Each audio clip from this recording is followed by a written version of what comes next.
ಪ್ರತಿ ಲೋಕಸಭಾ ಕ್ಷೇತ್ರಕ್ಕೆ 7ರಿಂದ 8 ವಿಧಾನಸಭಾ ಕ್ಷೇತ್ರಗಳು ಬರುತ್ತೆ. ಒಂದೊಂದು ವಿಧಾನಸಭಾ ಕ್ಷೇತ್ರನೂ ಕೂಡ ತುಂಬಾನೇ ಇಂಪಾರ್ಟೆಂಟ್ ಆಗುತ್ತೆ. ಸೊ ಇಲ್ಲಿ ಬೆಂಗಳೂರಿನ 2 ವಿಧಾನಸಭಾ ಕ್ಷೇತ್ರಗಳ ಮೇಲೆ ಸರ್ವ ಪಕ್ಷಗಳ ಕಣ್ಣು ನೆಟ್ಟಿದೆ. ಅವು ಯಾವುವು ಅಂತಂದ್ರೆ ಬೆಂಗಳೂರು ದಕ್ಷಿಣ ಹಾಗೂ ರಾಜರಾಜೇಶ್ವರಿ ನಗರ ಕ್ಷೇತ್ರದಲ್ಲಿ ಎಲ್ಲಾ ನಾಯಕರು ಕಣ್ಣಿಟ್ಟಿದ್ದಾರೆ. ಅಭ್ಯರ್ಥಿಗಳ ಗೆಲುವಿಗೆ ಈ 2 ಕ್ಷೇತ್ರಗಳು ನಿರ್ಣಾಯಕ ಪಾತ್ರವನ್ನ ವಹಿಸುತ್ತೆ. ಅದೇ ಕಾರಣಕ್ಕೆ ಈ ಕ್ಷೇತ್ರಗಳ ಮೇಲೆ ಇನ್ನಿಲ್ಲದ ಆಸಕ್ತಿಯನ್ನ ಕಾಂಗ್ರೆಸ್, ಬಿಜೆಪಿ, ಜೆಡಿಎಸ್ ನಾಯಕರು ತೋರ್ತಾ ಇದ್ದಾರೆ. 2 ಕ್ಷೇತ್ರಗಳತ್ತ ಕೈ ಹಾಗೂ ಈ ಮೈತ್ರಿ ನಾಯಕರು ಕಣ್ಣು ಬೀರಿದ್ದಾರೆ. ಈ 2 ಕ್ಷೇತ್ರದ ಮೇಲೆ ಎಲ್ಲರ ಚಿತ್ತ ಯಾಕೆ ನೆಟ್ಟಿದೆ ಅಂತ ನೋಡೋದಾದ್ರೆ ವೋಟ್ ಶೇರ್ ಅದಷ್ಟೇ ಅಲ್ಲ, ಮತದಾರರ ಸಂಖ್ಯೆಯು ಕೂಡ ಅಲ್ಲಿ ಅಧಿಕವಾಗಿದೆ. ಸೊ ಆ ಕ್ಷೇತ್ರದಲ್ಲಿ ಪ್ರಾಬಲ್ಯವನ್ನ ಸಾಧಿಸಿದ್ರೆ ಗೆಲುವು ಸುಲಭ ಅನ್ನುವಂತಹ ಲೆಕ್ಕಾಚಾರ. ಈ ಎಲ್ಲ ಡೆವಲಪ್ಮೆಂಟ್ ಬಗ್ಗೆ ಮತ್ತಷ್ಟು ಮಾಹಿತಿಯನ್ನ ನಮ್ಮ ಸೀನಿಯರ್ ಪೊಲಿಟಿಕಲ್ ಕರೆಸ್ಪಾಂಡೆಂಟ್ ಹರೀಶ್ ನೀಡ್ತಾರೆ. ಹರೀಶ್, ಪ್ರತಿಯೊಂದು ಲೋಕಸಭಾ ಚುನಾವಣೆಗೂ ಒಂದೊಂದು ವಿಧಾನಸಭಾ ಕ್ಷೇತ್ರವೂ ಕೂಡ ನಿರ್ಣಾಯಕ ಪಾತ್ರವನ್ನ ವಹಿಸುತ್ತೆ. ಸೊ ಅದೇ ರೀತಿಯಾಗಿ ಬೆಂಗಳೂರಿನ 2 ಕ್ಷೇತ್ರದ ಬಗ್ಗೆ ಡೀಟೇಲ್ಸ್ ನೀಡ್ತಾ ಹೋಗೋದಾದ್ರೆ ಈ ರಾಜಕೀಯ ನಾಯಕರ ಲೆಕ್ಕಾಚಾರ ಏನಿದೆ ಹಾಗಾದ್ರೆ? ಸಭಾ ಬಹಳ ಮುಖ್ಯವಾಗಿರುವಂತದ್ದು ಕೂಡ ಈ ಬಾರಿ ಬೆಂಗಳೂರು ಗ್ರಾಮಾಂತರ ಲೋಕಸಭಾ ಚುನಾವಣಾ ಕಣ ರಂಗೇರಿರುವಂತದ್ದು. ಅದರಲ್ಲೂ ಕೂಡ ಡಿ.ಕೆ. ಸುರೇಶ್ ಅವರ ವಿರುದ್ಧ ಪ್ರತಿಸ್ಪರ್ಧಿಯಾಗಿ ಡಾಕ್ಟರ್ ಮಂಜುನಾಥ್ ಅವರು ಕಣಕ್ಕಿಳಿದಿರುವಂತಹ ಕಾರಣಕ್ಕಾಗಿ ನೇರ ಹಣಾಹಣಿ ಏರ್ಪಟ್ಟಿದೆ.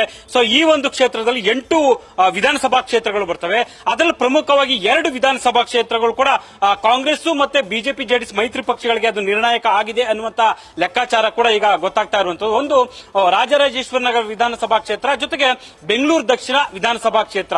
ಸೊ ಬೆಂಗಳೂರು ಗ್ರಾಮಾಂತರ ಲೋಕಸಭಾ ಕ್ಷೇತ್ರದಲ್ಲಿ ಈ 2 ವಿಧಾನಸಭಾ ಕ್ಷೇತ್ರಗಳು ಅಭ್ಯರ್ಥಿಗಳ ಗೆಲುವಿನ ನಿರ್ಣಯವನ್ನ ತಿಳಿಸುತ್ತೆ ಅನ್ನುವಂಥದ್ದು. ಯಾಕಂತಂದ್ರೆ 2 ಕ್ಷೇತ್ರಗಳಲ್ಲಿ ಯಾರು ಹೆಚ್ಚು ಲೀಡ್ ಅನ್ನು ಪಡೆಯುತ್ತಾರೋ ಸಹಜವಾಗಿ ಅಭ್ಯರ್ಥಿಗಳು ಗೆದ್ದೇ ಗೆಲ್ತಾರೆ ಅನ್ನುವಂಥ ಬಲವಾದ ವಿಶ್ವಾಸ ಇರುವಂತದ್ದು. ಹಾಗಾಗಿ ಕಾಂಗ್ರೆಸ್ ಮತ್ತೆ ಬಿಜೆಪಿ, ಜೆಡಿಎಸ್ ಮೈತ್ರಿ ಪಕ್ಷಗಳ ನಡುವೆ ದೊಡ್ಡ ಮಟ್ಟದಲ್ಲಿ ಈ ಒಂದು ಲೆಕ್ಕಾಚಾರ ಈಗ ಶುರುವಾಗಿದೆ.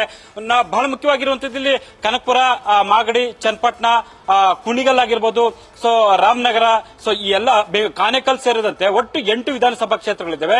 ಅದೆಲ್ಲ ಕ್ಷೇತ್ರಗಳು 8 ವಿಧಾನಸಭಾ ಕ್ಷೇತ್ರಗಳಲ್ಲಿ ಒಟ್ಟು 27 ಲಕ್ಷ ಮತದಾರರು ಬರ್ತಾರೆ. ಆದ್ರೆ ಈ 2 ವಿಧಾನಸಭಾ ಕ್ಷೇತ್ರಗಳಲ್ಲಿ ಅಂದ್ರೆ ರಾಜರಾಜೇಶ್ವರ ನಗರ ಮತ್ತೆ ಬೆಂಗಳೂರು ದಕ್ಷಿಣ ಈ 2 ವಿಧಾನಸಭಾ ಕ್ಷೇತ್ರಗಳಲ್ಲಿ ಬರೋಬ್ಬರಿ 11 ಲಕ್ಷಕ್ಕೂ ಹೆಚ್ಚು ಮತದಾರರು ಇರುವಂತದ್ದು. ಒಟ್ಟಾರೆ ಶೇಕಡಾವಾರು ಅಲ್ಲಿ ಮತದಾರರ ಸಂಖ್ಯೆ ನೋಡಿದ್ರೆ 40%ಕ್ಕೂ ಹೆಚ್ಚು ಮತದಾರರು ಈ 2 ಕ್ಷೇತ್ರಗಳಲ್ಲಿ ನಿರ್ಣಾಯಕ ಪಾತ್ರವನ್ನು ವಹಿಸ್ತಾರೆ. ಹಾಗಾಗಿ ಕಾಂಗ್ರೆಸ್ ಸಹಜವಾಗಿ ಕೂಡ ಈ 2 ಕ್ಷೇತ್ರಗಳ ಮೇಲೆ ಹೆಚ್ಚಿನ ಗಮನವನ್ನು ಕೇಂದ್ರೀಕರಿಸಿದಂತೆ ಕಾಣಿಸ್ತಾ ಇದೆ.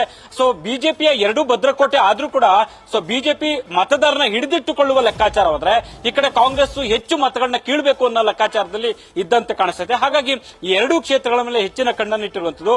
ಡಿ.ಕೆ. ಸಹೋದರರು ನಿರಂತರವಾಗಿ 2 ಕ್ಷೇತ್ರಗಳಲ್ಲಿ ಹೆಚ್ಚು ಸಕ್ರಿಯವಾಗಿ ತೊಡಗಿಸಿಕೊಂಡಂತೆ ಕಾಣಿಸ್ತಾ ಇದೆ. ಕನಕಪುರ, ರಾಮನಗರ, ಚನ್ನಪಟ್ಟಣ, ಮಾಗಡಿ, ಕುಣಿಗಲ್ ಸಹಜವಾಗಿ ಅಲ್ಲಿ ಬಂದೇ ಬರುತ್ತೆ ಅನ್ನುವಂತ ನಿರೀಕ್ಷೆ ಡಿ.ಕೆ. ಸಹೋದರರಿಗೆ ಇದ್ದೇ ಇದೆ. ಅದ್ರ ಜೊತೆಗೆ 2 ಕ್ಷೇತ್ರಗಳಲ್ಲಿ ಹೆಚ್ಚು ಲೀಡ್ ಅನ್ನು ತೆಗೆದುಕೊಳ್ಳಬೇಕು ಅನ್ನುವಂಥದ್ದು ಕೂಡ ಸಹಜವಾಗಿ ಈ ಲೆಕ್ಕಾಚಾರ ಇರುವಂತದ್ದು. ಬಿಜೆಪಿ ಇಲ್ಲಿ ಮುಖ್ಯವಾಗಿ ರಾಜರಾಜೇಶ್ವರ ನಗರ ಕ್ಷೇತ್ರದಲ್ಲಿ ಮುನಿರತ್ನ ಅವರು ಸ್ಪರ್ಧಿಸ್ತಾ ಇರುವಂತದ್ದು. ಬೆಂಗಳೂರು ದಕ್ಷಿಣದಲ್ಲಿ ಕೃಷ್ಣಪ್ಪ ಅವರು ಬಿಜೆಪಿ ಶಾಸಕರಾಗಿರುವಂತದ್ದು. ಸಹಜವಾಗಿ ಇವರು ಇನ್ನು ಯಾಕಂದ್ರೆ ಸಹಜವಾಗಿ ಮುಖ್ಯವಾಗಿರುವಂತದ್ದು ಡಿ.ಕೆ. ಸಹೋದರರು ಹೆಚ್ಚಿನ ಮತಗಳನ್ನ ಸೆಳಿಬಹುದು ಅನ್ನೋ ಆತಂಕ ಕೂಡ ಸಹಜವಾಗಿ ಇದ್ದೇ ಇದೆ.